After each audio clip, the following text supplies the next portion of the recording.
আমরা যখন মৃত ব্যক্তির কবরের পাশে দাঁড়াই, জিয়ারত করতে যাই, তখন কি মৃত ব্যক্তি বুঝতে পারে আমরা যে তার কবরের পাশে দাঁড়িয়েছি? আমরা যখন কোনো মৃত ব্যক্তির কবরের পাশে দাঁড়াই, জিয়ারত করতে যাই, সালাম পেশ করি, তখন তারা সেটা টের পান।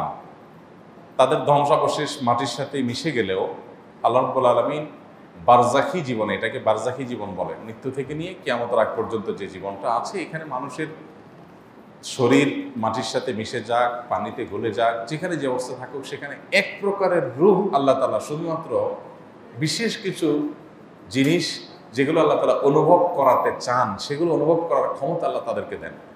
এর ভিতরে একটা হলো এটা যে কোনো ব্যক্তি তার কবর জিয়ারত করতে গেলে, কে আসলো জিয়ারত করতে, সেটা তিনি টের পান।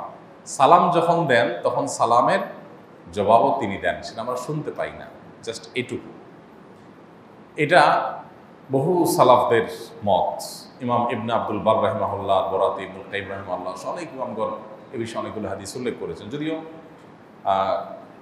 আপনার সমকালীন ওলামাদের মধ্যে শেখ বিন বাজ রহমতুল্লাহ আলাইহি, সৌদি আরবের সাবেক গ্র্যান্ড মুফতি, উনি এ বিষয়ে ভিন্ন মত পোষণ করেছেন, আর অনেকে ভিন্ন মত পোষণ করেছেন। তারা বলেছেন যে মৃত ব্যক্তি টের পায় কি পায় না, এই বিষয়টা হাদিস দ্বারা চূড়ান্তভাবে পরিষ্কারভাবে ক্লিয়ারলি প্রমাণিত না।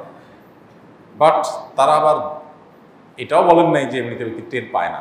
তো উভয় মতকে সামনে রেখে আমরা বেশিরভাগ সালাফ বা পূর্বসূরি ওলামাদের এই ক্ষেত্রে যে মতামত পাই, সেটা হলো যে তাদের মতামত হলো হাদিসের আলোকে যে মৃত ব্যক্তি তার পরিচিত অপরিচিত যে কোনো ব্যক্তি কবর জিয়ারত করলে তাকে যখন সালাম পেশ করে, তখন রব্বুল আলামিন তাকে এই সালামটার জবাব দেওয়ার জন্য যে রুহের প্রয়োজন, যতটুকু অনুভূতির প্রয়োজন, সেই মাটি ধ্বংসাবশেষ যেখানে যে অবস্থা আছে অতটুকু আল্লাহ তাআলা ফেরত দেন এবং তিনি রিপ্লাই করেন, সেটা আমরা শুনতে পাই না, জাস্ট এইটুকু। তবে মৃত ব্যক্তি আমাদের সালামের জবাব দিচ্ছেন, তিনি আমাদেরকে জানুক বা না জানুক, আমরা গেলাম কি গেলাম না সেটা টের পেলেন কি পেলেন না, এর চাইতে বড় বিষয় হলো আমাদের জন্য কবর জিয়ারত করা সুন্নাহ। আমরা দূর থেকে তাদের জন্য দোয়া করলে সেটাও তাদের উপকারে আসবে। কাছে যেয়েই দোয়া করতে হবে এটা জরুরি না, কিন্তু কাছে গিয়ে সালাম পেশ করাটা সুন্নাত। আমরা কাছে গিয়ে সালাম পেশ করলে আলাদা সওয়াব হবে। এই জন্য সাধ্যে থাকলে অবশ্যই কবর জিয়ারতের চেষ্টা করা উচিত। নবী করিম সাল্লাল্লাহু আলাইহি ওয়াসাল্লাম বলেছেন, জুরুল কুবুর ফাইন্নাহা তুযাক্কিরুকুমুল আখিরাহ, তোমরা কবর জিয়ারত করো, কারণ কবর জিয়ারত তোমাদেরকে আখিরাতের কথা স্মরণ করিয়ে দেয়। তাহলে খোলাসা কথা হলো, মৃত ব্যক্তির কবরের পাশে গিয়ে দাঁড়িয়ে সালাম পেশ করলে তিনি সে সালামের জবাব দেওয়ার মতো শক্তি, সামর্থ্য, রূহ তার ওই ধ্বংসাবশেষ বা তার শরীর দেহাবশেষ, যেটা দেহাবশেষ, সেখানে আল্লাহ তাআলা অতটুকু ফেরত দেন এবং তিনি সেটা দিয়ে রিপ্লাই দেন, আমরা শুনতে পাই না। এবং বিভিন্ন সালাফদের বক্তব্য থেকে আমরা জানি যে তিনি টেরও পান যে কে আসলো কে আসলো না। আল্লাহু আ'লাম বিস-সাওয়াব। জুতা পরে কবরস্থানের ভিতরে প্রবেশ করা যাবে কিনা?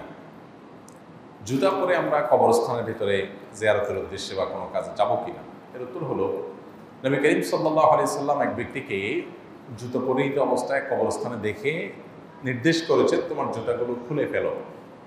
সেখান থেকে বোঝা যায় যে জুতা পরিহিত অবস্থায় কবরস্থানে যাওয়াটা উত্তম কাজ না, ভালো কাজ না। সুন্নাহ হলো কবরস্থানে প্রবেশ করলে জুতা খুলে তারপরে প্রবেশ করবো আমরা।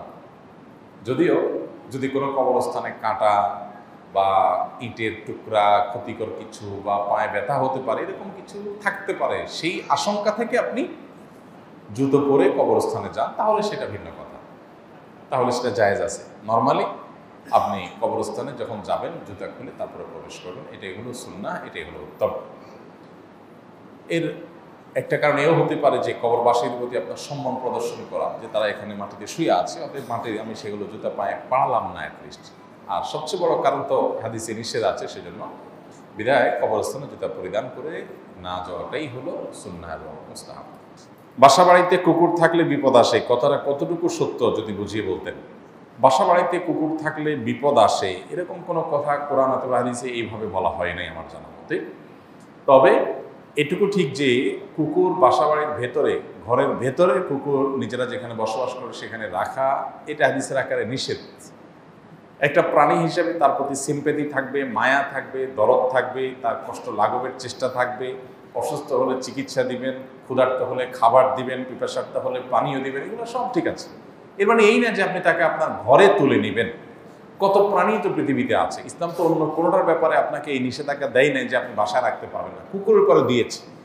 আল্লাহ এবং তার রাসূল সাল্লাল্লাহু আলাইহি সাল্লাম জানেন এটা আমাদের জন্য ক্ষতিকর। এই জন্য হাদিসে নবী সাল্লাল্লাহু আলাইহি সাল্লাম বলেছেন, লা তাদখুলুল মালাইকাতা বাইতুন ফিহি কালবুন আও সূরা, যেই ঘরে কুকুর থাকে অথবা কোনো প্রাণীর আকৃতি, ভাস্কর্য, মূর্তি, ছবি, প্রাণী এগুলো থাকে প্রকাশ্যে, সেখানে রহমতের ফেরেশতা প্রবেশ করে না। তো এই জন্য বাসা বাড়ির ভেতরে নয়, বরং পাহারাদারের জন্য রাখলে বাইরে কোনো কক্ষে আপনি রাখেন, খাবার দাবার দেন, সেটা ঠিক আছে।